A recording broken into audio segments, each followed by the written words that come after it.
Hello and welcome back to Coffee Break. I'm your French Vanilla host Mason Langlois, and on today's episode we have Mrs. Lassey on to talk about the upcoming yearbooks for this school year. But now it's time for Mug of the Week.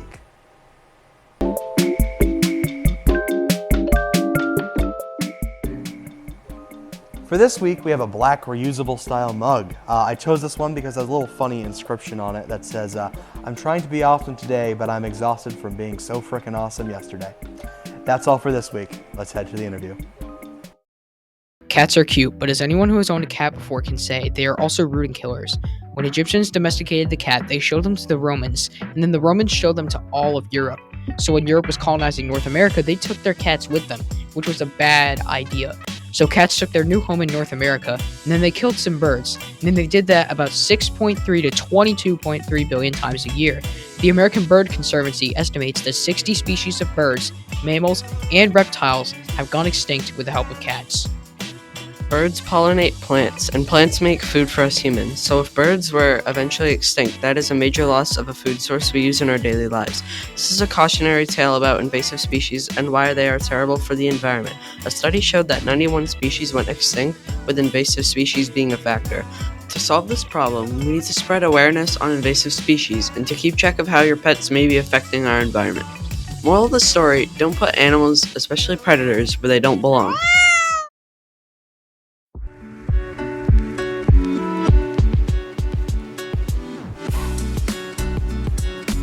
Hello everyone and welcome back to Coffee Break. Today I'm here with Miss Lassey, so why don't you go ahead and introduce yourself and what you do? Sure. I am Miss Lassey, and among a few other things at school, I am the yearbook advisor.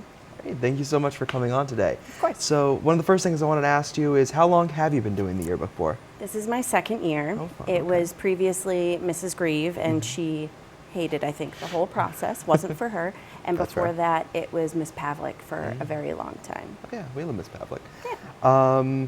So next I wanted to ask you, are there any students involved with the yearbook? I know that most schools do have like yearbook clubs and stuff like that. Is there any kind of thing like that? Sadly, this year, not really.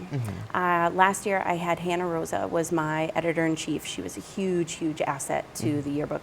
And being the first year, I truly appreciated her.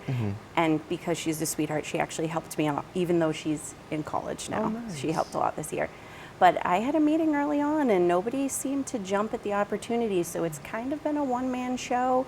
I have a lot of submissions for photography and things like that, but as far as design, it's been all me this year. All right. Is there any, speaking more on that, are there any plans in the future to try and involve students more?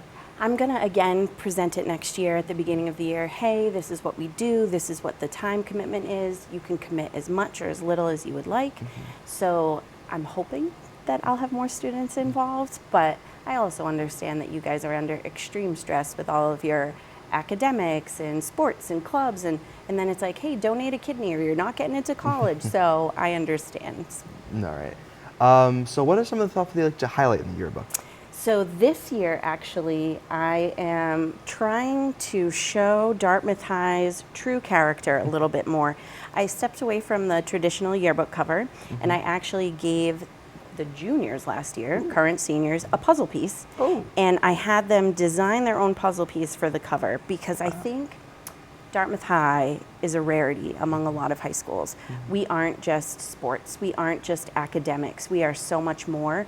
And I think especially at programs like this, programs like our art department, our music department, where schools are cutting things like that, we're not. Yeah. And we're celebrating the importance of those things.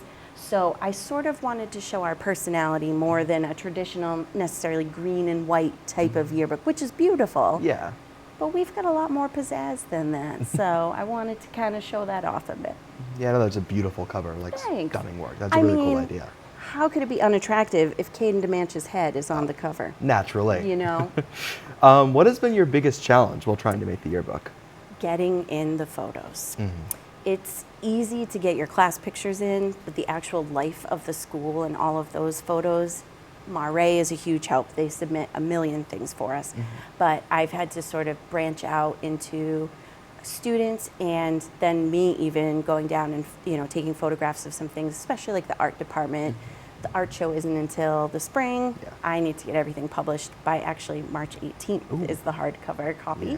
And then the spring supplement will be additional. That will go to the seniors. But getting things in to represent a wide variety of students. For example, I was a little worried. I'm tagging everyone in the yearbook. Want to make sure it's a pretty balanced book, not just one friend group. But I mean, you have someone like Brooke Davis, who's a senior. She's a class officer. She's in a sport in every season. She's in pretty much every club known to man. So right now, she is the most tagged person in the yearbook. Yeah. But I'm like, okay, now I need to show all these other people. And so right now, I have 50% of the school population tagged at least 3 times in the yearbook. So I'm trying to find that balance, and that's always a challenge. All right. Now, are there any important announcements that you'd like to share regarding this year's yearbook? It's going to be fabulous. So there's that. I think it's not so much an announcement, but a reminder that the yearbook isn't just for the seniors. Everyone is represented in this yearbook. It's freshmen all the way on up. It's got pictures of events that, again, I try to highlight the seniors, but everybody's in there. So I would hope that everybody knows it's not just senior year you might want to buy one, but every year you want to buy one. They are expensive. They are $95 right now. The thing with that is you have to realize you've got a 200-page hardcover, all in color book. Yeah. So in the grand scheme of things, it's worth the price, but I understand that it's a tough budget item. Yeah, no, it makes sense. You know, once all this work goes into it, it makes sense that it'd be a little bit pricier. Yeah. So, are there any final things you'd like to say, or? I would just, anyone who finds any interest in digital designing, photography, I would love help next year. So, any of the underclassmen, if you are interested, come on down to C23, help me out, learn about the end of this, and hopefully recruit you for next year. All right, Miss Lassey, thank you so much for coming on today. Thank you for having me, Mason.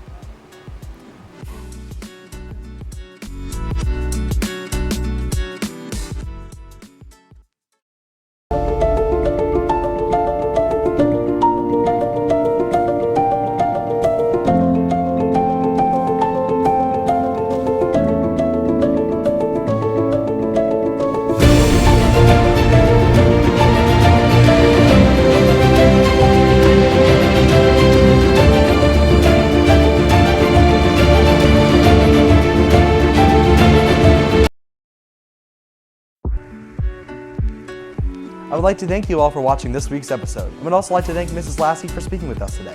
That's all for now. I'll see you next time on Coffee Break.